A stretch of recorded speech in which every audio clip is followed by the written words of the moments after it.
Welcome to Project Pro Code Recipe. In this video, we are going to learn on how to apply a function after grouping them in pandas data frame. So I have copied this code snippet and I pasted that in my Jupyter notebook. I'll explain to you the code over here as well as run this for you. So let's get started. First of all, what is grouping and why do we need to do that? So grouping means categorizing your data frame using a certain column as the basis. So for example, the basis could be name, the basis could be age or anything.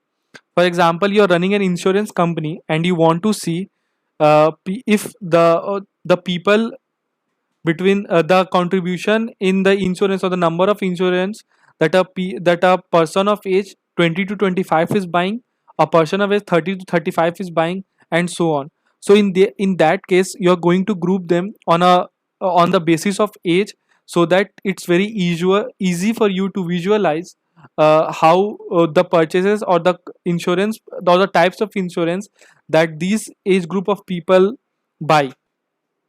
Now let's get started with the codes. So this is my function. I have printed two general print statements.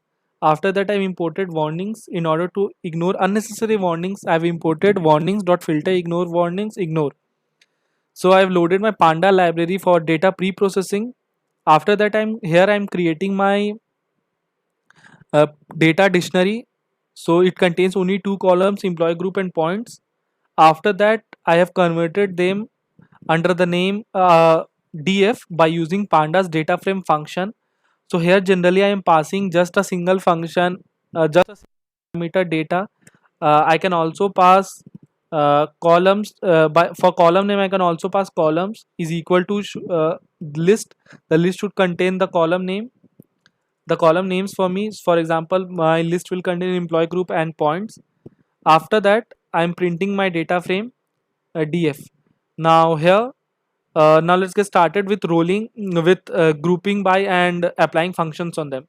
So you can see print df.group by employee group. So what it is going to do, this means df.group by employee groups. This means use employee group as your basis to group the column points and then apply a function. So lambda function, I'm using lambda function.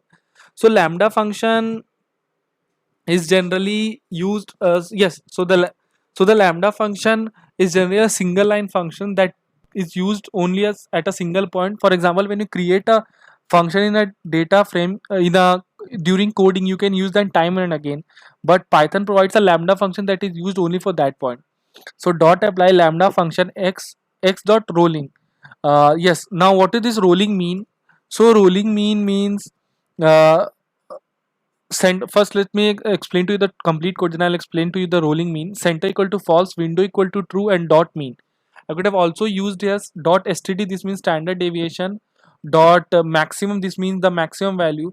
So window equal to 2, this means take the first two entries. For example, now suppose I'm calculating the rolling mean for my for employees a. Now this what it will do, this means take the first two inputs of my data from, that is 10 and 40, because the window was 2, and calculate the mean for me. So basically rolling mean helps you to check the change in your mean with consecutive inputs in your data. So as I already told you, the it takes the first two. So basically before 10 there was no subsequent value, so the rolling mean will be na, because the second entry was na value. Now after that, here I am implementing mean function. The method for grouping would be the same, df.group by employee group points dot apply lambda x such that x dot mean.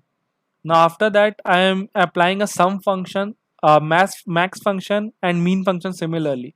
Now this is one way of grouping and employing a applying a function. This Here you can see a comment. This is a second way to apply a function.